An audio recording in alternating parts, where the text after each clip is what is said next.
नमस्कार, स्वागत है आप सभी का इंडिया न्यूज में। मैं हूं आपके साथ पराग गुप्ता। एक पुरानी कहावत है, जहां ना पहुंचे रवि वहां पहुंचे कवि। यानी कवि वो शब्द है जो जर्रे जर्रे को अपने शब्दों में पिरोकर दुनिया के सामने बड़ी ही खूबसूरती से पेश करता है। फिर चाहे सियासत हो या फिर सामाजिक जीवन, कवियों में एक बड़ा नाम है मुनव्वर राणा, जो अपनी शेरो शायरी के साथ अक्सर विवादित बयानों के लिए भी सुर्खियों में बने रहते हैं। इस बार उन्होंने यही किया। पहले तो उन्होंने अपना तालिबान प्रेम दिखाया और फिर ये बोल बैठे कि अगर योगी सरकार दोबारा आई तो उत्तर प्रदेश छोड़कर चले जाएंगे। कवि के इस बयान के मायने तो बहुत हैं, लेकिन सबसे अहम सवाल यह है कि जिन शायर को शब्दों से इतना प्रेम है, उसे किसी राजनेता का डर क्यों? फिलहाल अगले 1 घंटे तक हम इसी पर चर्चा करेंगे कि आप मशहूर शायर मुनव्वर राणा को सीएम योगी से क्या परेशानी है।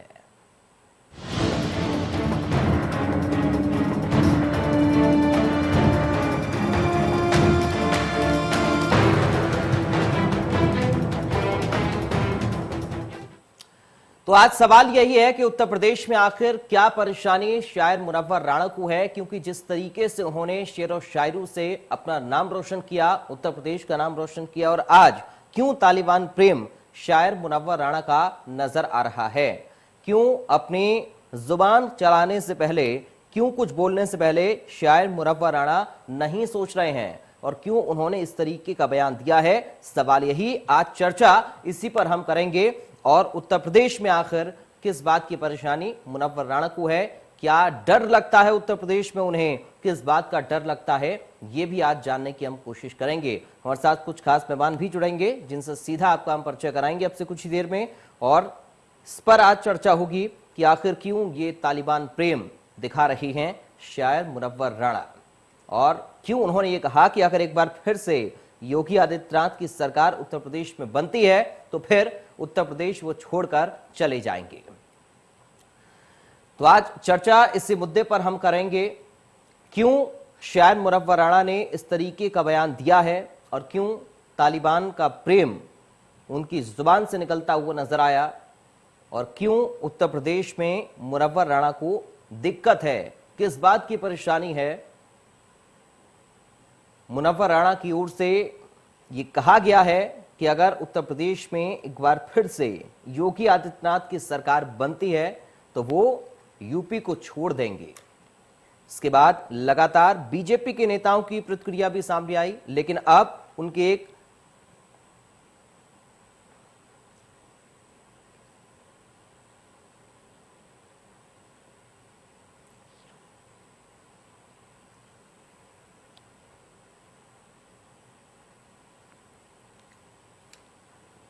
और इस पूरे मसले को लेकर बीजेपी नेता हीरो वाजपेयी की ओर से क्या कुछ कहा गया है, उनका बयान भी आपको हम सुनवाते हैं। मुझे लगता है मुनव्वर राणा ने अपने छोड़ने वाले वचन को निभाना ही पड़ेगा, क्योंकि उत्तर प्रदेश में पुनः योगी आदित्यनाथ के नेतृत्व में प्रचंड बहुमत से भारतीय जनता पार्टी की सरकार बनेगी। जनता के बीच में हमारी स्वीकार्यता है।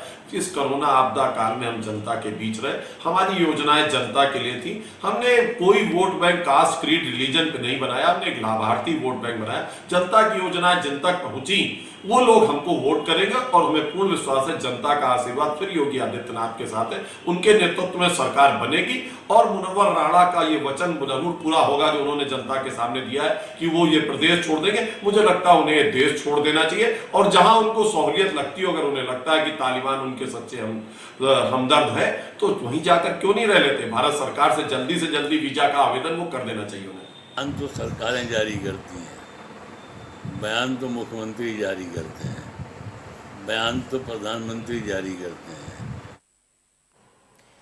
तो आपने सुना बीजेपी नेता हीरो वाजपेयी का बयान, और इसके साथ ही इससे पहले शायद मुनव्वर राणा की ओर से बयान दिया गया था कि अगर एक बार फिर से उत्तर प्रदेश में योगी सरकार बनती है तो वो यूपी को छोड़ देंगे। और अब एक नया बयान, तालिबान प्रेम उनका छलकता है उस बयान में। इसके बाद एक नया विवाद खड़ा हो गया है। अक्सर सुर्खियों में अपने बयानों की वजह से शायर मुनव्वर राणा रहते हैं, और एक बार फिर से उन्होंने अफगानिस्तान के मसले को लेकर बयान दिया, जिसके बाद लगातार अब प्रतिक्रियाएं राजनीतिक तौर पर भी सामने आ रही हैं, क्योंकि मुनव्वर राणा की ओर से कहा गया था अब तालिबानियों को अफगानी कहना चाहिए, क्योंकि अफगानिस्तान पर तालिबान का कब्जा हो चुका है। इसलिए अब तालिबानियों को अफगानी कहा जाए। और सवाल यह भी है, क्यों उत्तर प्रदेश में नहीं रहना चाहते हैं मुनव्वर राणा? क्योंकि उन्होंने कहा कि योगी अगर सीएम बनते हैं एक बार फिर से तो वो यूपी को छोड़कर चले जाएंगे। तो अक्सर कई ऐसे विवादित बयान मुनव्वर राणा की ओर से दिए गए हैं जिनको लेकर राजनीति होती रही है, और एक बार फिर से उनके अफगानिस्तान के मसले को लेकर दिए गए बयान पर लगातार प्रतिक्रियाएं भी सामने आ रही हैं। इससे पहले बीजेपी नेता हीरो वाजपेयी का बयान भी आपने सुना।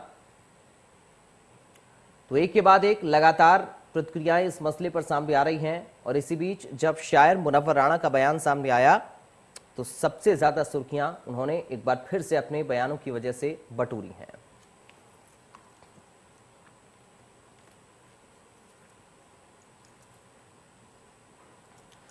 तो चलिए, मेरे साथ कुछ खास मेहमान जुड़ गए हैं, सीधा आपका परिचय करा दूं। हमारे साथ एसपी से नेता हैं शौकत अली। शौकत अली जी, आपका स्वागत है हमारे साथ इंडिया न्यूज में। हिंदू धर्मगुरु हैं योगी उमेशानंद। योगी उमेशानंद जी, आपका स्वागत है इंडिया न्यूज में। बीजेपी से प्रवक्ता हैं महामेधा नागर। महामेधा नागर जी, आपका स्वागत है इंडिया न्यूज में। साथ ही वीएचपी से नेता हैं विजेंद्र सिंह चौहान। विजेंद्र सिंह चौहान जी, आपका भी स्वागत है इंडिया न्यूज पे। सबसे पहले महामेधा नागर जी, आप ही से शुरुआत कर रहा हूं मैं बहस की। आखिर क्या उत्तर प्रदेश में ऐसा है जो शायद मुनव्वर राणा कह रहे हैं कि अगर योगी आदित्यनाथ फिर से सीएम बनते हैं तो मैं यूपी छोड़कर चला जाऊंगा? अफगानिस्तान को लेकर कहते हैं कि अगर वहां पर तालिबानी कब्जा हो चुका है तो अब उनको अफगानी कहना चाहिए। आखिर क्यों इस तरीके के बयान उत्तर प्रदेश में रहकर शायद मुनव्वर राणा दे रहे हैं? जी, सबसे पहले सभी को नमस्कार। मैं डिबेट को या इस टॉपिक को शुरू करने से पहले मैं बताना चाहूंगी कि एक अंग्रेजी मूवी की एक कोट है जहां पर कहा गया है, स्पाइडरमैन मूवी के अंदर ये कहा गया था कि with great power comes great responsibility. और जो कला, जो शब्दों की कला मुनव्वर राणा जी के पास में है, वो भी अपने आप में एक पावर के रूप में है, और उस पावर को पर कितनी रिस्पॉन्सिबिलिटी के साथ में वो अभी तक यूज कर रहे हैं, ये सोचने का विषय है। आप देखिए कि कैसे हर हफ्ते हर महीने कोई ना कोई एक नया विवादित बयान देकर मुनव्वर राणा जी सुर्खियां बटोरते रहते हैं। पर एक हर किसी भी एक इंसान का एक सैचुरेशन पॉइंट आ जाता है। जनता के अंदर भी वही एक ऐसा सैचुरेशन पॉइंट आ गया है जब वो मुनव्वर राणा जैसे लोगों को, जो कि एक समय पे इतने प्रसिद्ध हुआ करते थे, उनकी बातों से लोग मतलब लिटरली रोंगटे खड़े हो जाने वाली ऐसी वो अच्छी कविताएं उन्होंने लिखी हैं। बिल्कुल बिल्कुल अनडाउटेबली। बट आप देखिए कि आज की डेट के अंदर जिस तरीके से उनके प्रो तालिबानी बयान हम सबके सामने आ रहे हैं, और ये किसी से छुपा नहीं है, हमारे सामने विजुअल सामने आ रहे हैं अफगानिस्तान से कि किस प्रकार से महिलाओं के साथ में, बेटियों के साथ में उनकी कैसे नीलामी की जा रही है, उनको किस तरीके से पढ़ने लिखने तक की आजादी उनकी छीन ली जा रही है, वो अकेले घर से बाहर नहीं निकल सकती हैं, और ऐसी तमाम चीजें। और आप खुद मीडिया के जर्नलिस्ट हैं, आप समझ सकते हैं कि डेमोक्रेसी का सबसे स्ट्रॉन्गेस्ट पिलर होता है हमारा मीडिया, पर उसको भी वहां पर महिलाओं को उस मीडिया में भी पार्टिसिपेट करने की आजादी छीन ली जाती है। आप अफगानिस्तान की तो चलिए बात एक है, अब मैं आपको बताऊंगी हमारे एक और पड़ोसी देश पाकिस्तान के बारे में, जहां पर आप देखिए हाल ही के अंदर एक वीडियो वायरल हुआ, जो कि मैंने उनके जो पाकिस्तान की आजादी के दिवस के दिन उन्होंने वहां से वायरल हुआ वो वीडियो। एक वहां की एक टिकटॉक की इन्फ्लुएंसर, एक महिला, वो जब पाकिस्तान की एक मोन्यूमेंटल बिल्डिंग पर जाकर के वीडियो बनाने की कोशिश करती है उनकी अपने इंडिपेंडेंस डे के चलते, वो वहां पर जाती है तो वहां पर जाकर कम से भी कम 400 लोगों द्वारा उनका चीरहरण किया जाता है। और ये वो देश है जो कि तालिबान को सपोर्ट करता है, उसको स्ट्रेंथन करने का काम करता है। आप सोचिए कि अगर एक ऐसा देश जो कि उसको सपोर्ट करता है वो महिलाओं की हालत करता है, तो जिस देश के अंदर तालिबान आज की, ठीक है महामेधा जी, मैं आपके पास लौटूंगा और सभी खास मेहमानों से एक कमेंट हो जाए। योगी उमेशानंद जी, इस तरह की मानसिकता के लोग जो महिलाओं पर पाबंदियां लगाते हैं, जो महिलाओं पर क्रूरता करते हैं, महिलाओं का सम्मान नहीं करते हैं, लोगों को परेशान करते हैं, आतंकवाद फैलाते हैं, ऐसे लोगों का समर्थन कितना जायज है? आखिर क्यों ऐसे बयान मुनव्वर राणा बार बार देते हैं? आप सभी को पहले तो जय जय श्री राम। जहां तक भारत में ऐसे षड्यंत्रकारी लोग रहेंगे, मेरे को लगता है कि मुनव्वर राणा उनमें से ही एक षड्यंत्रकारी, और तालिबान के और ये जो इस्लामिक राष्ट्र, भारत को इस्लामिक राष्ट्र घोषित करना चाहते हैं, ये भूमिका भारत में है। जहां तक लोकतंत्र और महिलाओं की बात है, जी कोई छुपी हुई बात नहीं है। आज सारा विश्व तालिबान, पाकिस्तान और जितने भी इस्लामिक राष्ट्र हैं, वहां महिलाओं की क्या दशा है, दिशा है, उनकी शिक्षा है, ये सारा तालिबान को पूरे विश्व ने देखा है। जी मैं मुनव्वर राणा और तालिबान का जो समर्थन भारत में कर रहे हैं, ये जो देशद्रोही लोग हैं, भारत को इस्लामिक राष्ट्र बनाना चाहते हैं, मैं इनकी आलोचना करता हूं, खंडन करता हूं और ये स्पष्ट कर देना चाहता हूं, जो इस सपने देख रहे हैं भारत में, योगी राज में और मोदी राज में ऐसा कभी संभव हो नहीं पाएगा। भारत का हिंदू जागरूक होकर इनका प्रतिकार करेगा और मुंह तोड़ इनको जवाब देगा। ठीक है विजेंद्र चौहान जी, कितना जायज ये बयान आपको लगता है? शायद मुनव्वर राणा का हर तरफ आलोचना हो रही है, अक्सर इस तरीके के बयान उनकी ओर से दिए जाते हैं, लेकिन अफगानिस्तान जो इतना बड़ा मुद्दा, अंतर्राष्ट्रीय स्तर का मुद्दा, आतंकवाद से जुड़ा हुआ है, क्या उसको सही ठहराना जायज है? मान्यवर मुनव्वर राणा जी को पूरा देश एक शायर के रूप में देखता था, लेकिन इनके अंदर का तालिबान ये योगी सरकार आने के बाद जागा है।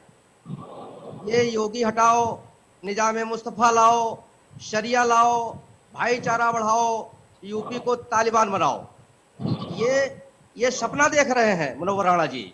मैं तो कहता हूं कि ऐसे व्यक्तियों को कोई ऐसा कानून धरती पे नहीं बना है जो इनको सीधे वहां तालिबान के पास भेज दिया जाए, वहां कुछ ऐसो आराम करके आवे।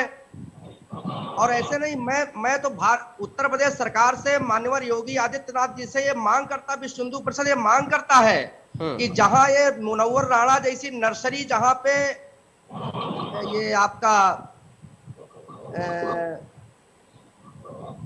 देवबंद में जहां पे इनकी नर्सरी है, जब तक ये इस्लामिक शिक्षा बंद नहीं होगी तब तक ये मुनव्वर राणा जैसे देशद्रोही लोग पैदा होते रहेंगे और हम इसी तरीके से इनको सुनते रहेंगे। आज ऐसा कोई कानून नहीं कि देश विरुद्ध बात कर रहे हैं और हमारा कोई कानून बिल्कुल लाचार बैठा है। भारत में रह करके तालिबान की बात करेंगे, भारत में रह करके ये देश के आजादी में हिस्सा लेने वाले व्यक्तियों को ये तालिबान कहेंगे।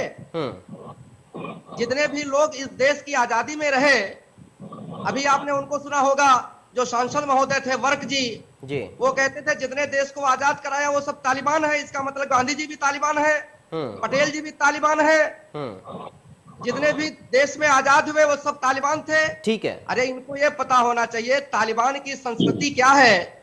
माताओं बहनों 13-13 साल 14-14 साल की लड़कियों की अस्मत लूटने का काम जो संगठन कर रहा हो, उसकी गिनती यहाँ देश के आजाद कराने वाले देशभक्तों से कर रहे हैं। इनको तो उत्तर प्रदेश सरकार से मैं प्रार्थना करता हूँ, मांग करता हूँ कि सबसे पहले इनको कानूनी दायरे में ला करके इनको दंडित किया जाए। ठीक है शौकत अली जी, इतना बड़ा मुद्दा और इतना असंवेदनशील बयान, क्या आपको लगता है कि बयान सही ठहराया जा सकता है? देखिए, मैं उस बयान को सही नहीं कहूंगा, लेकिन इतना जरूर कहूंगा कि उत्तर प्रदेश की सरकार को और उत्तर प्रदेश के तमाम व्यक्तियों को विश्वास में लेने का काम है। अब मुनव्वर राणा साहब ने ये बयान क्यों दिया, उत्तर प्रदेश की सरकार के तमाम जिम्मेदार लोग उनसे पूछ ले, भैया उत्तर प्रदेश में आपको क्यों डर लग रहा है और किस बात का डर लग रहा है, वो हमें बताने का काम पूछ सकते हैं। उत्तर प्रदेश सरकार के तमाम जिम्मेदार उनके इर्द गिर्द रहते भी हैं और घर लखनऊ में ही, क्योंकि उनका निवास है, तो पूछा जा सकता है। अब रही बात, देखिए बार बार एक माहौल सेट किया जा रहा है, बार बार एक माहौल बनाया जा रहा है तालिबान और अफगानिस्तान। बहुत सारे लोगों को उसके बारे में जानकारी नहीं। मैं पूछना चाहता हूँ, दो देशों का मुद्दा है, हम लोग क्यों बेगानी शादी में अब्दुल्ला दीवाना हो रहे हैं भाई? अफगानिस्तान और तालिबान क्या कर रहा है, भारत को इससे क्या लेना देना? अब बहुत वो बड़ी नहीं सर, शौकत अली जी, लेना देना क्यों नहीं है? अगर अफगानिस्तान पर तालिबान कब्जा कर रहा है तो क्या ये आतंकवाद से जुड़ा हुआ मुद्दा नहीं है? क्या अंतर्राष्ट्रीय सीमा पर भारत को इससे खतरा नहीं है? क्या इससे कोई फर्क भारत को नहीं पड़ता है? कश्मीर में आप लोगों ने क्या किया? एक एक करके sir please. Vijendra Chauhan ji sir, आपको मौका मिला, शौकत अली जी को भी मौका दीजिए प्लीज, एक एक करके। अभी पूरी बात हुई नहीं और बीच में टोका टाकी शुरू कर दी चर्चा। शौकत जी बात पूरी करिए। अफगानिस्तान और तालिबान की बात करूंगा, बहुत लंबा विषय है और विस्तार से उस पर चर्चा भी कर सकते हैं। रखिए अपनी बात रखिए।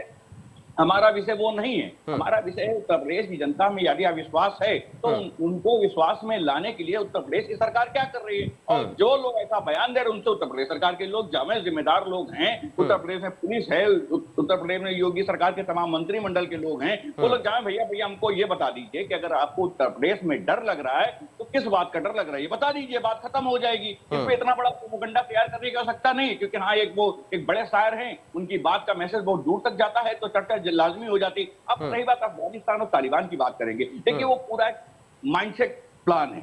आप अगर बार बार इस बात को कहेंगे नहीं भैया दुनिया का मुद्दा है, पूरी दुनिया का मुद्दा है, तो हम पूछेंगे जरूर ना भैया कि दुनिया का मुद्दा है। एक बात बताइए, 20 वर्षों से वहां अमेरिका की फौज लगी हुई थी, 500 से ज्यादा जवान शहीद हो गए, अचानक एक दिन ऐसा क्या होता है अमेरिका अपनी फौज वापस बुला लेता है। तो इसी तो कहेंगे ना कि माइंडसेट था उनका कि हमें क्या करना है, किस दिन क्या कर रहा है। तालिबान को मौका कौन दे रहा था भैया? एक बात बताइए, जिस देश की संख्या ठीक ठाक संख्याओं में हो, एक छोटा सा संगठन पूरे देश पे आता है और तख्ता पलट कर देता है, ऐसे हो जाता है हमारा।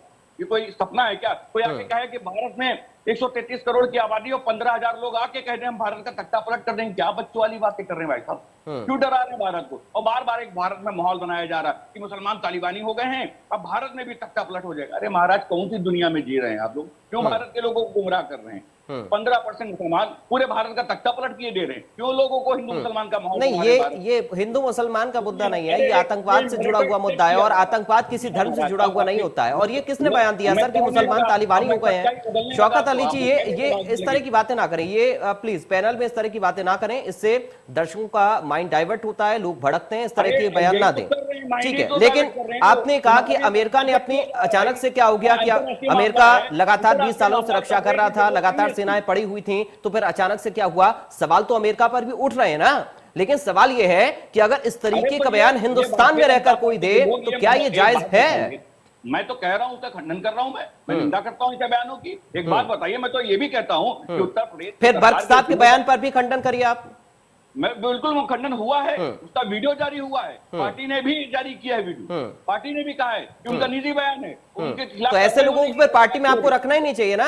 अगर वो तालिबानियों से तुलना करेंगे देश के सेना की, देश के जवानों की, और ऐसे लोगों की जिन्होंने अपना खून बहाया हिंदुस्तान के लिए, आजादी के लिए, तो ये गलत है। की बात इसलिए आप मत करिए कि आपके दल में वो भी लोग हैं जिनके खिलाफ देशद्रोही के मुकदमे चल रहे हैं, जिनके खिलाफ डकैती के मुकदमे चल रहे हैं, ऐसे ऐसे लोग भी हैं, ऐसे ऐसे मुकदमे हैं जिनकी आप कल्पना नहीं कर सकती। रासुका लगा हुआ है, वो भी पार्टी में। शासन की बात आप मत करिए। हमारे यहाँ तो ये है कि हमने कार्रवाई करने के लिए आप लोगों ने चिट्ठी बनाकर दे दी, उनके खिलाफ कार्रवाई होने जा रही है, उनके ठीक है, हम भी देखेंगे सर। चलिए एक बार लौटूंगा महामेदा जी, आपके पास में आ रहा हूँ। ठीक है, एक बार मुनव्वर राणा का बयान सुनवा देते हैं अपने दर्शकों को, क्या कुछ उनकी ओर से कहा गया था, सुनिए। भाजपा ओवैसी की मदद से जीत जाती है तो हम उत्तर प्रदेश छोड़ के चले आए। भाजपा ओवैसी की मदद से जीत जाती है तो हम उत्तर प्रदेश छोड़ के चले आए। भाजपा। महामेदा जी, आपने सुना क्यों उत्तर प्रदेश की योगी सरकार से इतनी दिक्कत मुनव्वर राणा को है, और आखिर क्या है ऐसा योगी आदित्यनाथ में जो योगी के सीएम एक बार फिर से बनने से मुनव्वर राणा को उत्तर प्रदेश अच्छा नहीं लगेगा? जी देखिए, प्रदेश के अंदर जिस तरीके से गुंडागर्दी का माहौल पिछली सरकारों ने बनाया, जिस तरीके से एक भय का माहौल प्रदेश के अंदर बनाया, मुझे लगता है कि जिस तरीके से कास्टिज्म की राजनीति, जातिगत राजनीति का माहौल करा, हमारे पूरे प्रदेश को पैरालाइज करने का काम पिछली कुछ सरकारों ने किया। अब जब उस तरीके की हरकतें, इस तरह के शायर या इस तरीके के अपने आप को लिबरल्स मानने वाले जो लोग हैं वो जब नहीं कर पा रहे हैं, तो ऑफकोर्स सिंपल सी बात है कि जैसे चोर की दाढ़ी में तिनका होता है, वैसी मुनव्वर राणा जी को भी दिक्कत हो रही है उत्तर प्रदेश सरकार से, योगी सरकार से। और मैं तो उनको कहती हूँ कि वो कह रहे हैं कि मेरा तो यूपी छोड़ के जाने को मन कर रहा है, अगर वो ओवैसी की मदद से जीत जाते हैं तो फिर मैं यूपी छोड़ दूंगा। तो मैं कह रही हूँ कि वो प्लीज अभी ऑलरेडी अपना घर तलाशना चालू कर दें, क्योंकि पूर्ण बहुमत की सरकार, योगी सरकार फिर से बनाने जा रही है। और उसके साथ ही साथ में मैं तो कहूंगी, मैं कभी किसी दुश्मन के लिए भी ना चाहूं कि वो जाए और तालिबान में रहे, पर अगर उनको इतनी दिक्कत है हमारे देश से, हमारे प्रदेश से,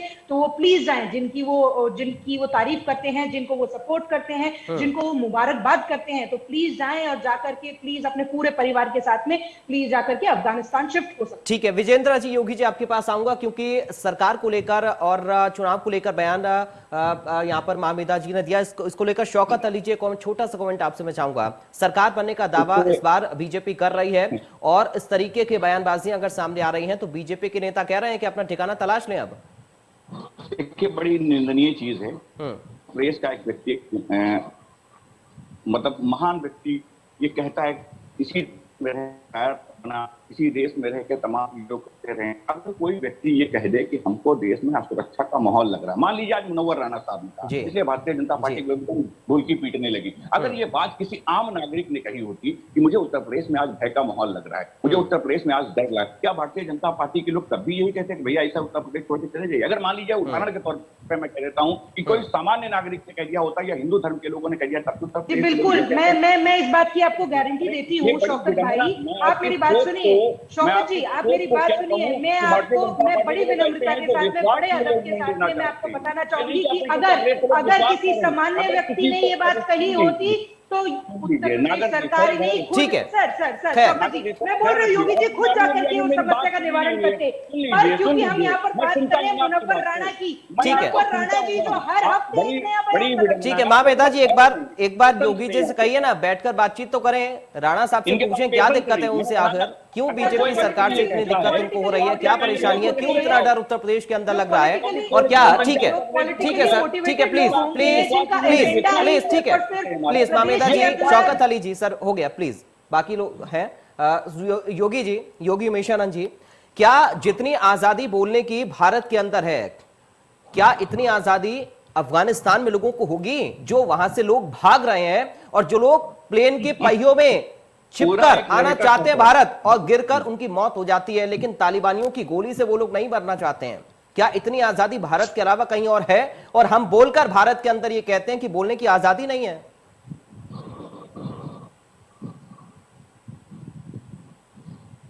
योगी जी, एक बार प्रश्न दोबारा करेंगे आप? योगी जी, सवाल यही है कि हम भारत के अंदर रहकर ये कहते हैं कि यहां पर बोलने की आजादी नहीं है, उत्तर प्रदेश में डर लगता है, आखिर किस बात का डर? डर तो उनसे पूछा जाए ना जो लोग अफगानिस्तान से भागकर आना चाहते हैं, तालिबानियों के चंगुल से छूटना चाहते हैं, उनकी गोलियों से नहीं बल्कि प्लेन से गिरकर मरना उनको ज्यादा पसंद है। देखिए, ऐसा है कि योगी जी के राज में जिस प्रकार से कीटनाशक दवाई गिरने के बाद कीड़े मचलने लग जाते हैं, उसी प्रकार से ये उत्तर प्रदेश के जो, मैं कीड़े तो नहीं बोलूंगा इन लोगों को कि आप लोगों ने कहा बहुत बड़े कवि हैं, लेकिन जो दवाई गिरी है इन्होंने मचलना प्रारंभ कर दिया है। मुनव्वर राणा जी को उत्तर प्रदेश में रहने में क्या समस्या आ गई? समय समय पे सरकार ने आपको सभी प्रकार की सुविधाएं दी हैं, आपका सम्मान हुआ इस राष्ट्र के अंदर, आपको दिक्कत क्या हो रही है? मैं खुलकर एक चुनौती देना चाहता हूँ और एक बात आपके टीवी चैनल के माध्यम से यह भी कह देना चाहता हूँ, यहाँ पर शौकत अली जी बैठे हैं, मैं इनकी बातों को सुन रहा था, इनकी बातों में मेरे को स्पष्ट तौर पर तालिबान का समर्थन और मुनव्वर राणा जी के एजेंट के तौर पर मुझे बैठे नजर आते हैं। क्या भारतीय लोकतंत्र में आप लोगों को विश्वास नहीं है? जिस देश का जल और भोजन आप ग्रहण करते हैं। शौकत अली जी, आऊंगा सर, आऊंगा, प्लीज थोड़ा इंतजार। शौकत अली जी, मुझे बोलने दीजिए, मैं आपके बीच में नहीं बोला था। बिल्कुल बिल्कुल, आप बोलिए। देखिए, मुनव्वर राणा जी जब से योगी जी की सरकार आई है, पता नहीं क्यों बेचैन हो गए हैं। समाजवादी पार्टी हो या बहुजन समाज पार्टी हो, यहाँ पर केवल एक वर्ग विशेष को ही सहायता दी जाती थी। आज योगी जी के राज्य में सर्व समाज की चर्चा होती है, सभी धर्मों के विकास की चर्चा होती है। यहाँ सभी धर्मों के विकास की चर्चा हो रही है, किसी एक धर्म की चर्चा नहीं हो रही है। लेकिन समाजवादी और बहुजन समाजवादी पार्टी के तौर पर कौन मजबूत हुआ हम सब जानते हैं। किसने इस्लामीकरण करने का प्रयास किया हम जानते हैं। साधुओं की हत्या करने का काम किसने किया हम जानते हैं। लेकिन भारत में जितने भी मौलवी हैं, जितने भी मौलवी और काजी हैं जो आज अफगानिस्तान का समर्थन करते हैं, इनको पकड़ पकड़ के जेल में कानून के तहत इनके खिलाफ कार्रवाई होनी चाहिए। भारत का अन्न खाते हो, भारत का जल पीते हो और समर्थन अफगानिस्तान का करते हो, चुल्लू भर पानी में डूब मरना चाहिए। और जो टीवी के माध्यम से आज अफगानिस्तान और मुनव्वर राणा का समर्थन कर रहे हैं, इनके खिलाफ कानूनी कार्रवाई होनी चाहिए। इनको पकड़ के रोड पर पीटना चाहिए। ये पीटने लायक हैं, ये राष्ट्रवादी नहीं, ये राष्ट्र विरोधी लोग हैं। इनका लोकतंत्र में भी विश्वास नहीं। वहां महिलाओं की हत्या की जा रही है, छोटे छोटे बच्चों की हत्या की जा रही है, लड़कियों को बेचा जा रहा है। ये क्या हो रहा है? ये अफगानिस्तान का चेहरा है। आज अफगानिस्तान से इस्लाम को मानने वाले लोग भाग भाग कर आ रहे हैं। अफगानिस्तान क्या चाहता है? शरीयत लागू हो। आज मुसलमान स्वयं शरीयत के कानून से डर रहा है। सारा विश्व देख तो रहा है। शौकत अली साहब, मुझे बोलने की आवश्यकता है क्या? आप तो टीवी चैनल भी देखते होंगे, डिबेट में रहते हैं। महिलाओं की क्या स्थिति है? पत्थर मार मार के उनकी मृत्यु कर दी गई, छोटे छोटे बच्चों की हत्या कर दी गई। ठीक है, इस भारत को इस्लामिक राष्ट्र बनाने की जो पद्धति पर चल रहे हो, एक एजेंट के तौर पर काम कर रहे हो, कृपया इसको रोक दो। जल्दी ही इन सारी की सारी घटनाओं का अंत होने वाला। और मैं एक चीज और आप लोगों को बोल दूं, जो सपना लगाए बैठे हैं ना कि आने वाले इलेक्शन में योगी जी नहीं आएंगे, मैं आपको थोड़ा तेज आवाज में बोल के बताता हूं, योगी जी पुनः उत्तर प्रदेश में आएंगे और जो योजनाएं आप लोगों की चल रही है उनको हम बिल्कुल ध्वस्त करने का काम करेंगे। सारे साधु सन्यासियों का और भारत की समस्त जनता का आज योगी जी और मोदी जी को पूरा समर्थन है। और मैं चुनौती देता हूं कि मुनव्वर राणा जी, आपको उत्तर प्रदेश छोड़ने की आवश्यकता नहीं है। ठीक है सर हैं मुनव्वर, ये सवाल लगातार हम पूछ रहे हैं और आज चर्चा इसी पर भी हो रही है कि आखिर क्यों इस तरीके का बयान मुनव्वर राणा की ओर से दिया गया। तालिबान को लेकर भी चर्चा लगातार जारी है। 4 खास मेहमान हमारे साथ बने हुए हैं। विजेंद्र चौहान जी, आपके पास अब मैं आ रहा हूं सर। शौकत अली जी, आप एक साथ दोनों का जवाब दीजिएगा। विजेंद्र जी, क्या सभी धर्म के लोग, सभी जातियों के लोग एक साथ मिलकर जो उत्तर प्रदेश के अंदर रह रहे हैं, वो रास नहीं आ रहा है मुनव्वर राणा को, या फिर जो एक कानून लागू होता है अफगानिस्तान में जो तालिबान लागू करने की बात कर रहा है, वैसा कानून होना चाहिए? क्या वो सही होगा जहां पर आजादी ना हो, ना बोलने की, ना रहने की, ना चलने की, ना फिरने की, ना कुछ करने की अपने मन से, महिलाओं को भी? मान्यवर, मुझसे प्रश्न है ना? जी जी विजेंद्र जी। जी, मैं मुनव्वर राणा जी के विषय में ये कहना चाहता हूं कि मुनव्वर राणा, आज तक उत्तर प्रदेश के अंदर मुनव्वर राणा को कोई किसी ने अपमानित किया हो? मुनव्वर राणा का किसी के इनके मान सम्मान स्वाभिमान में ठेस पहुंचाई हो किसी ने? मुनव्वर राणा को जो यहाँ पे दंगे होते थे, दंगे नहीं हो रहे हैं, इनको दंगा देखना पसंद है, आगजनी देखना पसंद है, हिंदुओं के घर दुकानें जलना इनको पसंद है। आज जब से योगी सरकार आई है ये इनको देखने को नहीं मिल रहा है। शौकत अली जी कह रहे थे, मैं शौकत अली जी को बहुत ध्यान से सुन रहा था कि ये अफगानिस्तान की बात है, भारत में क्यों चर्चा होती है? जरा इनसे पूछिए कि ये जो कश्मीर है ये क्या भारत के बाहर है क्या? इस भारत में 1990 में एक रात में मस्जिदों से ऐलान किया जाता है कि अपनी बहन बेटी और धन को छोड़ करके भाग जाइए। ये तालिबान नहीं थे और क्या थे? लाजो भाटिया नाम की बहन हमारी, जो दिल्ली और राजस्थान के बॉर्डर पे जो कैंपों में रह रही है, जब मैं उनसे मिलने के लिए गया तो उनकी जांग पे गुदा हुआ था पाकिस्तान जिंदाबाद जी। ये शौकत अली क्या कहते हैं भाई? शौकत अली तब कहां थे? ये लिबरल लोग कहां थे? मैं इनसे पूछना चाहता हूं, अशरफ गनी क्या मुसलमान नहीं थे? अशरफ गनी क्या इस्लाम को नहीं मानते थे? अशरफ गनी क्या मस्जिद में नहीं जाते थे? अशरफ गनी क्या नमाज नहीं पढ़ते थे? आखिर अशरफ गनी के जाने से और तालिबान के आने से इनको प्रसन्नता क्यों है? इनकी मानसिकता इसी बात पे देखने को मिलेगी। एक इस्लामिक राष्ट्र, एक इस्लाम का इस्लाम को मानने वाला एक व्यक्ति जो शासन कर रहा हो, केवल वहां पे बहन बेटियों की इज्जत आबरू सुरक्षित थी, वो इनको रास नहीं आ रहा था। 12-12, 13 साल की बच्चियों के साथ जबरन निकाह, जबरन उनके साथ रेप, इसे तालिबान कहते हैं? ऐसा तालिबान, ऐसी सत्ता? अरे मैं मुनव्वर राणा पे शर्म करता हूं कि मुनव्वर राणा को किसी पानी में डूब के मर जाना चाहिए ऐसी बातें करने से। ठीक है शौकत अली जी, भारत में इनकी एक इज्जत है। एक ऐसा इज्जतदार व्यक्ति कह रहा है कि योगी सरकार आ जाएगी तो मैं उत्तर प्रदेश में नहीं रहूंगा। योगी सरकार ने इनका नुकसान क्या किया है, या किसी भी मुसलमान का क्या नुकसान किया है? जो भी अन्न बट रहा है क्या किसी मुसलमान को नहीं मिल रहा है क्या? मुसलमान को यहाँ पे क्या परेशानी है? अरे मैं शर्म अपने आप पे करता हूं कि जिस 23% आबादी को 29% भूभाग केवल इसी शरिया के आधार पे दिया गया था कि शरिया के मानने वाले यहाँ हमारे साथ नहीं रह सकते, आज भी ये यहाँ पे है। इतनी इससे बड़ी शर्म की बात और कोई नहीं हो सकती है। आज ये चिल्ला चिल्ला के टीवी पे शरिया की बात कर रहे हैं इस देश में।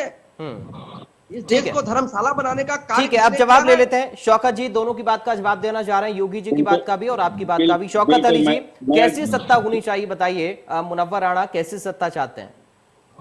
देखिए, मैं दोनों की बातों का जवाब देना चाहता हूं। पहली बात, अभी हमारे मित्र भाई कह रहे हैं कि आज हमें शर्म आ रही है कि वहां ये हो रहा है तो हमें इनको शर्म आ रही है। मैं पूछना चाहता हूं, शर्म तो आपको तब भी आनी चाहिए थी जब हमारे देश का मुद्दा बाहर की सांसदों में भी गूंजा था, हमारे देश में किसान धरने पे बैठे थे, इस बात की चर्चा बाहर के देशों में भी हुई थी, तब आपको शर्म नहीं आई थी? देश का अन्नदाता धरने पे बैठा हुआ था और इसकी चर्चा बाहर के संसदों में भी कर दी थी, बाहर के पार्लियामेंट में भी हो गई थी। तब आप कह रहे थे कौन सा अन्नदाता? खालिस्तानियों को अन्नदाता मान रहे हो, देश विरोधी तत्वों को अन्नदाता मान रहे हो?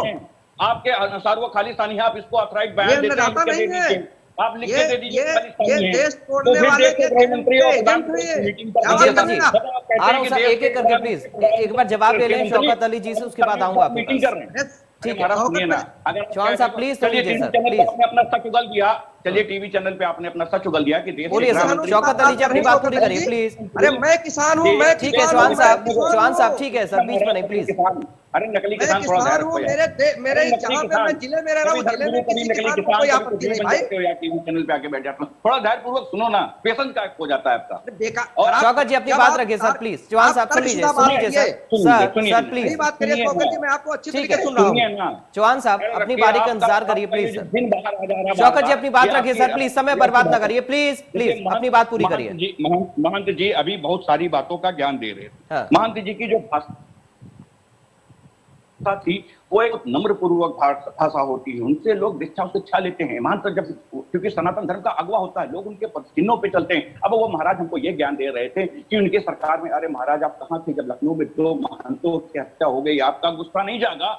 आपको आक्रोश नहीं आया कि लखनऊ में 2 महंतों की हत्या हो गई, उत्तर प्रदेश की राजधानी में हत्या हो गई? आपको गुस्सा नहीं आया महंत जी? क्योंकि आप राजनीति से प्रेरित हो गए हैं, इसलिए आपको गुस्सा नहीं आएगा। मैं पूछना चाहता हूं महंत जी, आप महिलाओं की बात कर रहे थे, अफगानिस्तान में महिलाओं के साथ अत्याचार होता है। महंत जी आपको तो गुस्सा उस वक्त आ जाना चाहिए था, आक्रोशित उस वक्त हो जाना चाहिए था। उत्तर प्रदेश की राजधानी लखनऊ के अंदर महिलाओं को न्याय न मिलने के कारण आप बता कर रही थी। महंत जी आपका गुस्सा कहां चला जाता है? क्योंकि आप राजनीति से महंत जी प्रेरित हैं, इसलिए आपको गुस्सा नहीं आएगा। पार्टी से आप प्रेरित हो गए, इसलिए आपको गुस्सा नहीं आएगा। उत्तर प्रदेश का जो चश्मा आपने लगा रखा है, जिसमें सब कुछ हरा हरा दिख रहा है, महाराज वो चश्मा उठाइए, क्योंकि आप सनातनी हैं, सनातन धर्म के अगुवा हैं। आपके लोग चिन्हों पे चलते हैं, जब आप रास्ता दिखाते हैं उसको लोग फॉलो करते हैं। और महाराज अगर आप राजनीति से प्रेरित हो जाएंगे तो क्या होगा उस भगवा सम्मान का? जो आपने चोला पहन रखा है, लोग उससे राजनीतिक तरीके से नहीं देखते हैं, लोग उससे भगवा सम्मान की तरीके से देखते हैं, क्योंकि आप राजनीतिक लोग नहीं है, आप सनातन धर्म के अगुवा हैं। हम आपके चिन्हों पे चलते हैं। और महाराज अगर आप राजनीति से प्रेरित हो जाएंगे तो देश का क्या होगा? लोग आपसे उम्मीद लगाते हैं कि आप अच्छी शिक्षा दीक्षा देंगे। जब लखनऊ में अत्याचार हो रहा है आपको दिख नहीं रहा, महिलाओं के साथ चिरहरण हो रहा, महाराज आपको दिख नहीं रहा, तो मैं कहूंगा हे महाराज आपको सद्बुद्धि दे ईश्वर, और ये चोला उठा कर रख दिए, राजनीति से प्रेरित है, पार्टी ज्वाइन करिए और ठीक है। लेकिन शौकत अली जी एक बात बताइए, आप ये कह रहे हैं कि महिलाएं आत्महत्या कर रही हैं, महिलाओं की अस्मिता से खिलवाड़ हो रहा है, साधुओं की हत्या की जा रही है। अगर इतनी ज्यादा दिक्कतें यहाँ पर हिंदू समाज के लोगों के साथ हैं तो फिर मुस्लिमों को खतरा कैसे हो गया? क्योंकि कुछ देर पहले आप इसी बात का जिक्र कर रहे थे और ऐसा बयान मुनव्वर राणा की ओर से दिया गया है। और साथ ही जब आप ये कह रहे हैं, आप सुनिए, आप जब हत्या की बात कर रहे हैं तो कार सेवकों पर गोलियां चलाने का आरोप भी आप ही के ऊपर था ना फिर? अरे महाराज सुनिए ना, अभी बाबा जी से पूछा जाएगा तो कहेंगे जो कानून व्यवस्था को बिगाड़ेगा हम उसके साथ अत्याचार करेंगे। तो जो कानून व्यवस्था उसको बिगाड़ रहा था नहीं सर, आप मुद्दे से मत भटकिए, आप जवाब दीजिए। फिर अगर आप सवाल उठा रहे हैं तो आप मेरे भी सवाल का जवाब दीजिए। कार सेवकों पर गोलियां किसने चलवाई थी फिर? आरोप तो आप ही के ऊपर था ना। कानून व्यवस्था को अभी कुछ देर पहले आप ही कह रहे थे कि कोई दूध का धुला नहीं है, सबके ऊपर आरोप है। हर पार्टी में ऐसे नेता हैं जिनके ऊपर मुकदमे दर्ज होंगे, तो फिर आप अपनी बात को भी स्वीकारिए, अपने ऊपर जो आरोप है उनको भी स्वीकार करिए। देश को गुमराह करते रहेंगे, यही तो आप लोग चाहते हैं, यही तो आप लोग चाहते हैं कि देश कैसे गुमराह करें। मैं पूछना चाहता हूं सर, गुमराह तो आप कर रहे हैं, आप सवाल से भटक रहे हैं, आप जवाब दीजिए। फिर आप सीधा जवाब दीजिए ना। मैं जवाब दे रहा हूं, आप सुनना नहीं चाह रहे हैं। सुनिए, मैं सुन रहा हूं, मैं आपको सर सुनने के लिए बुलाया है। मैं पूछना चाहता हूं कि आज बाबा जी के सरकार में यदि कोई व्यक्ति अराजक काम करेगा तो बाबा जी क्या करेंगे? या तो एनकाउंटर कराएंगे या तो जेल में डालने का काम करेंगे। और मैं पूछना चाहता हूं एनकाउंटर क्यों भाई? अपराधियों का क्या होना चाहिए? अपराधियों का क्या होना चाहिए? अपराधियों का क्या होना चाहिए? मैं कह रहा हूं जो व्यक्ति कानून व्यवस्था का माहौल खराब करेगा वो दंडित होगा। और उस वक्त माननीय मुलायम सिंह जी की सरकार में वो हुआ। जो व्यक्ति भी देश का माहौल खराब करने का काम करेगा, भूलिए कि आतंकवाद आगे नहीं होगा। सबसे ज्यादा एक मिनट बीच में नहीं प्लीज भाई, सबसे ज्यादा मुख्तार अधिकारी जैसे लोगों को पोषित करने का काम किसने किया? मुख्तार अधिकारी जैसे लोगों को पोषित करने का काम ठीक है। मामेता जी आपके पास मैं आऊंगा। ठीक है, हो गया सर, हो गया। शौकत अली जी हो गया सर, प्लीज। ठीक है, योगी जी जवाब देना चाह रहे हैं आपकी बात पर, उसके बाद मामेता जी आपके पास आ रहा हूं। देखिए, शौकत अली जी ने भी मेरे बारे में कहा कि ये जो चोला है उसको उतार के राजे चोला आपको पहन लेना चाहिए। शौकत अली जी, आप मेरे सर्टिफिकेट के आधार पर यहाँ पर नहीं बैठे, आपने जो सर्टिफिकेट लिया उसके आधार पर आप यहाँ पर बैठे हैं और आपके सर्टिफिकेट। शौकत अली जी आप सुन लीजिए सर प्लीज, एक एक करके। नहीं, ऐसे में इजाजत नहीं दूंगा, ऐसे नहीं होता सर, प्लीज एक एक करके। परेशान कर सकता हूँ, बीच में रोक सकता हूँ शौकत अली जी। अरे शौकत भाई सुन लीजिए प्लीज सर। आपको भी बोलने से रोक सकता हूँ, ये चरित्र बीच में बोलने का आपको आवश्यकता मेरा नहीं है। योगी जी अपनी बात पूरी करिए। ध्यानपूर्वक सुनता हूँ, किसी भी प्रकार के सर्टिफिकेट को देने की आवश्यकता नहीं है आपकी। आप हो तभी कौन है मुझे सर्टिफिकेट देने? अरे हम सर्टिफिकेट। शौकत अली जी जब आप बोल रहे थे तो योगी उमेशानंद आपकी बात को ध्यान से सुन रहे थे और मौका वो ढूंढ रहे थे कि कब उनको जवाब देने का मिले। अब आप भी सुन लीजिए। शौकत अली जी साहब, मुलायम सिंह यादव जी का जो प्रतिनिधित्व आप इधर कर रहे हैं उनकी पार्टी का, हम सब जानते हैं कि श्री राम मंदिर निर्माण के समय जिस प्रकार से मुलायम सिंह यादव जी ने कार सेवकों की हत्या करने का कुकर्म किया था, पूरा हिंदू समाज उनको कभी माफ नहीं कर सकता। जिस पार्टी का प्रतिनिधित्व आप कर रहे हो उस पार्टी के प्रमुख का पुत्र टोटी चोर, जो टोटी चोरी कर भी अपने हाथ में चला गया था, उस पार्टी का प्रतिनिधित्व करते हो, जिस पार्टी में चोर हो, जिस पार्टी ने अपराधी को संरक्षण देने का काम किया हो, किसी भी भाषा में शौकत भाई, किसी भी भाषा में टोटी चोर कहा जाएगा। ये गलत है, ये गलत है। प्लीज सभी लोगों से मेरी दरख्वास्त है, देखिए मुझे आप लोगों का ऑडियो डाउन करना पड़ेगा अगर आप एक दूसरे के बीच में बोलेंगे। ऐसे नहीं होगा, एक एक करके अपनी बात रखिए। दर्शकों का समय बहुत ज्यादा कीमती है, प्लीज। शौकत भाई प्लीज सर सुनिए। अरे शौकत अली जी सुन लीजिए सर, आपको मौका मिला ना, अब दूसरे लोगों को मौका दीजिए बोलने का। मैंने आपके बीच में बिल्कुल नहीं बोला। अरे सर अपनी बारी का इंतजार तो करिए। शौकत भाई अपनी बारी का इंतजार करिए, जब मौका आएगा तो आप बोलिएगा, जवाब दीजिएगा, लेकिन सुन लीजिए प्लीज। आपका ऑडियो अब नहीं जा रहा है। योगी जी अपनी बात पूरी करिए, मुद्दे पर आइए। शौकत अली साहब, अगर इस्लाम को मानने वाले 5 टाइम के नमाजी तो मेरी बात को सुनिए आप, मैं आपके बीच में नहीं बोला। जिस पार्टी का प्रतिनिधित्व आप करने के लिए बैठे हैं वह अपराधी को संरक्षण देने वाली पार्टी है, ये बताने की आवश्यकता है क्या? मंदिरों पर से माइक हटवा कर मस्जिदों पर माइकों को लगा देने वाले, जहां पर आजान होगी अगर मंदिर की आरती का समय होगा तो आरती पर प्रतिबंध लगा देने वाले लोग, ऐतिहासिक इमारतों को तब्दील कर दिया अपने मस्जिदों में। आज मैं ये नहीं कह रहा हूं कि भारत में इस्लामीकरण, इस्लाम नहीं होना चाहिए। अगर आप इस चीज को मानते हो कि इस्लाम शांति का परचम लेकर चलने वाला संगठन है, तो मैं आपसे एक प्रश्न पूछता हूं कि अफगानिस्तान में शांति का परचम ले जाने वाले लोग किस धर्म के अनुयायी हैं? पत्थरों से किसी महिला को पत्थर से मार देने वाला ये कौन सा शांति दूत है? और आप क्या कह रहे हैं कि अफगानिस्तान में कोई घटना हो तो भारत में क्यों? मैं आपसे एक चीज पूछता हूं, जब इजराइल फिलिस्तीन के अंदर आतंकवादियों को घर में घुस के मार रहा था तो भारत के सारे भगोड़े आतंकवादी, ये एजेंट इस्लाम के जो भारत का इस्लामीकरण करना चाहते हैं, तो इजराइल के खिलाफ प्रदर्शन कर रहे थे। सारी की सारी पॉलिटिकल पार्टी एक हो गई, तो अफगानिस्तान की चर्चा पर आप क्या कहना चाहते हैं? मुनव्वर राणा जी को मिर्ची लग गई, खाते इस देश के हैं, बोलते पाकिस्तान की भाषा है। भैया समस्या क्या हो गई? जिनके संरक्षण में इस देश में ऐसे आतंकवादी पल रहे थे, उनकी नकेल कसने के लिए भगवाधारी योगी और मोदी आ गए तो आप तड़पने लग गए। ठीक है, मैं आप लोगों से एक चीज पूछना चाहता हूं, ये भारत हिंदू राष्ट्र है, इसमें आपको अपने दिमाग में भी संशय नहीं रखना चाहिए। इस्लामिक राष्ट्र कहीं नहीं हो सकता, जो इस्लामिक राष्ट्र है वो रहेगा, लेकिन भारत हिंदू राष्ट्र रहेगा। आप लोग तो गाय को काट कर खाने वाले लोग हैं, आप तो गाय को काट कर खाने वाले लोग हैं। कांग्रेस के कार्यकर्ताओं ने केरल के अंदर गाय की हत्या करी रोड पर, उसका मांस खाया। आपकी पार्टी के अंदर तो गाय की हत्या करने की प्रशंसा की जाती है। ठीक है योगी जी, हो गया। ठीक है, जिसके राज्य में सुरक्षित है उस पर प्रतिबंध लगाने का काम करते हैं। शौकत अली साहब, मैं आखिरी में एक बात आपको बोलकर जाता हूँ, आपको आपकी पार्टी में परमात्मा अच्छा दायित्व दिलवाए, आप अच्छा प्रतिनिधित्व अपनी पार्टी का करें, लेकिन जो स्क्रिप्ट आप अपने दिमाग में लेकर आए हैं ना, वह भारत में योगी राज में कभी सफल नहीं होगी और होने भी नहीं देंगे। ठीक है महापिता जी, आप सर्टिफिकेट की मुझे जरूरत बिल्कुल भी नहीं है शौकत अली साहब। ठीक है शौकत जी, आ रहा हूं, जवाब आपसे लूंगा, लेकिन महापिता जी उससे पहले कुछ कहना चाह रही थी, अपनी बात रखिए। सबसे पहले तो मैं ये कह रही थी कि शौकत भाई टोक रहे थे योगी जी को और वो बोल रहे थे कि ये महंत की भाषा है। तो मैं बोलना चाहूंगी कि चाहे कोई भी भाषा हो, टोटी चोर तो टोटी चोर ही कहलाएगा। एक चीज। दूसरी चीज मैं जो बोलना चाहूंगी, इन्होंने उदाहरण ये बोल रहे थे कि किस तरीके से कि सारे फॉरेन पार्लियामेंट्स के अंदर निंदा की गई फार्मर्स प्रोटेस्ट के चलते। मैं ये बताना चाहूंगी कि उस टाइम पर कितना प्रायोजित वो पूरा का पूरा आलम था। ये शौकत अली साहब, आप इतने पढ़े लिखे हैं, आप बहुत अच्छे प्रवक्ता हैं, आप बहुत अच्छी बातें करते हैं और बहुत बकड़ बकड़ बहुत तेज तेज बोलते हैं, बड़ा अच्छी बात है। पर थोड़ा सा फैक्ट फाइंडिंग करके और थोड़ा सा एक मतलब एक कॉमन सेंस, वो कहते हैं ना common sense is something that is not common in common people, ठीक है, और वो उसको चरितार्थ आप कर रहे हैं। आज आप यहाँ पर तब से बोले जरूर जा रहे हैं, पर आपको ये भी पता होना चाहिए कि किस तरीके से कितने पैसे ले लेकर के रिहाना के ट्वीट हुए, क्या टूल किट के माध्यम से ग्रेटा थनबर्ग ने किस तरीके का माहौल बनाने की कोशिश करी, किस तरीके से मियां खलीफा जैसे लोग, अरे उनका क्या मतलब बनता था हमारे देश के मुद्दों पे बात करने का और हमारे इंटरनल मैटर पे बात करने का। आप बोल रहे हो कि फॉरेन मिनिस्टर्स जो है इसके बारे में लिख रहे थे, तो आपको ये पता होना चाहिए कि किस तरीके से वो पूरा का पूरा एक प्रायोजित माहौल था।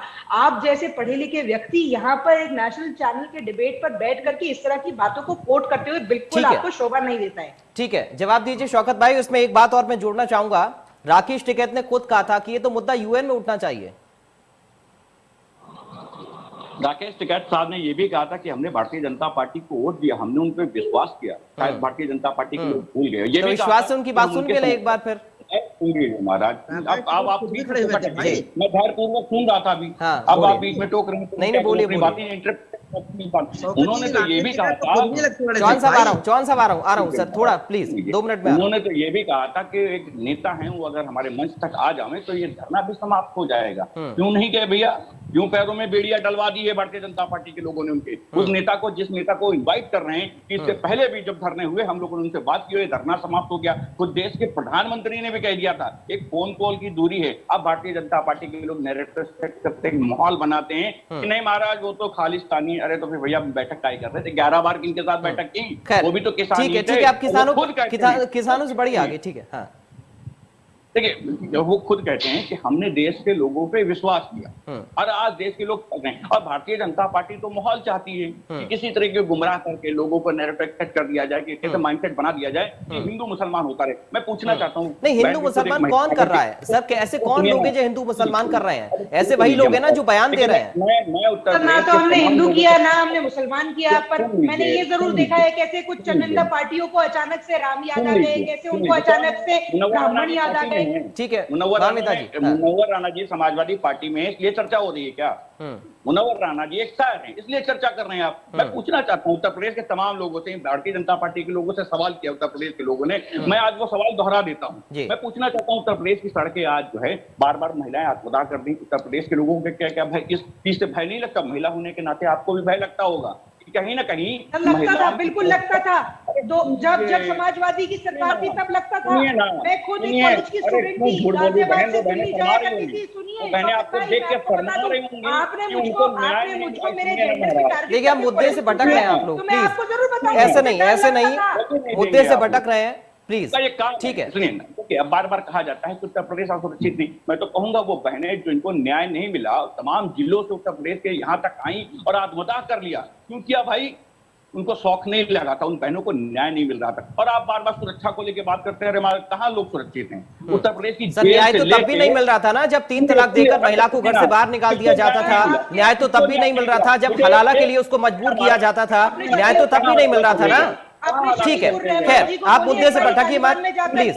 ठीक है, ठीक है, ठीक है, चौहान साहब के पास जाएंगे आप प्लीज। ठीक है, शौकत अली जी, मामिदा जी प्लीज। ठीक है, एक मुद्दा बताइए, एक वो आदमी बताइए जिसने आत्मदाह किया हो, तब वो महिला बताइए जिसने उत्तर प्रदेश की राजधानी में आके आत्मदाह किया हो। किसी ने नहीं किया समाजवादी सरकार के दौरान।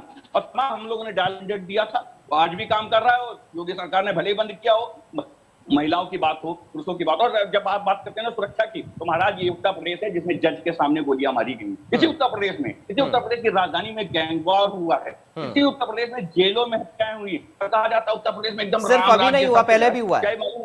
सिर्फ अभी का नहीं है ना, अपराध सिर्फ 5 सालों में तो नहीं आया है, 99 में भी हुआ होगा, अपराध सिर्फ 5 सालों में तो नहीं आया है ना। कल्याण सिंह की सरकार रही है, सुन लीजिए ना महाराज, योगी सरकार के अलावा भी कल्याण सिंह की सरकार रही तब भी हुई है, राजनाथ सिंह की सरकार रही तब भी हुई है। अरे महाराज, तो आपका पूरा किला, भाई जनता ने आप पे क्यों विश्वास किया? उत्तर प्रदेश की जनता ने इसीलिए आप पे विश्वास किया था कि अब नहीं होगा, लेकिन अगर उससे ज्यादा इसका मतलब आप ये मान रहे हैं कि आपकी सरकार में होता ठीक है, था। ठीक है, ठीक है, चौहान साहब, ठीक है, विजेंद्र जी, ठीक है, प्लीज विजेंद्र चौहान जी, जिस हिंसा की खिलाफत यहाँ पर शौकत अली कर रहे हैं, ऐसी हिंसा तो तालिबान में होती है ना, इससे ज्यादा होती है, इससे कहीं ज्यादा गुना होती है।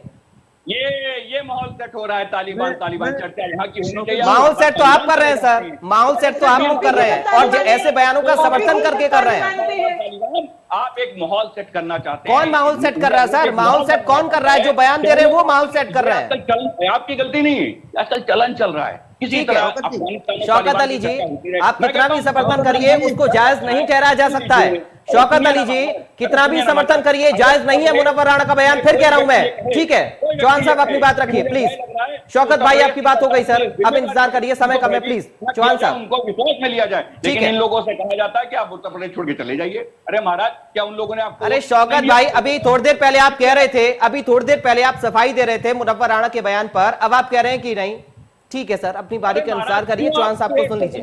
आप लोगों ने तो देश को सर दोहरा मापदंड मत अपनाइए, दोहरा मापदंड नहीं, एक बात पर रहिए, एक बात पर अमल करिए प्लीज। प्लीज सर, आप सवालों के साथ अपने जवाब बदल देते हैं, ठीक है प्लीज। नहीं कर पाते। मैं पूछता हूं उत्तर प्रदेश का कोई एक व्यक्ति। सर अब समय कम है, प्लीज सर, प्लीज शौकत भाई, अब समय नहीं है मेरे पास। चौहान जी को सुन लीजिए बहुत जल्दी से। चौहान साहब, शौकत भाई का ऑडियो डाउन प्लीज। चौहान साहब बहुत जल्दी से एक फाइनल कमेंट आपका। शौकत जी, मैं शौकत जी से एक प्रश्न करना चाहता हूं। बहुत जल्दी सर प्लीज। शौकत जी, आप इस्लाम को बहुत शांति का संदेश देने वाला धर्म मानते हैं। ये बताइए, जहां जहां आप हैं वहां अशांति क्यों है? अफगानिस्तान में आप ही हैं, पाकिस्तान में आप ही हैं, बांग्लादेश में आप ही हैं, टर्की में आप ही हैं, सीरिया में आप ही हैं, फिलिस्तीन में आप ही हैं। तो आखिर ये शांति का संदेश कैसा संदेश है भाई? ठीक है भैया, हिंदुस्तान में भी हम ही हैं। शौकत जी, ठीक है, अब समय नहीं है, प्लीज सर, प्लीज समय नहीं है, अब समय नहीं है। बहुत शुक्रिया आप सभी खास मेहमानों का। विजेंद्र चौहान जी आपका बहुत शुक्रिया, योगी उमेशानंद जी आपका बहुत शुक्रिया, शौकत अली जी आपका बहुत शुक्रिया, महमिदा नागर जी आपका बहुत शुक्रिया इंडिया न्यूज में चर्चा में शामिल होने के लिए।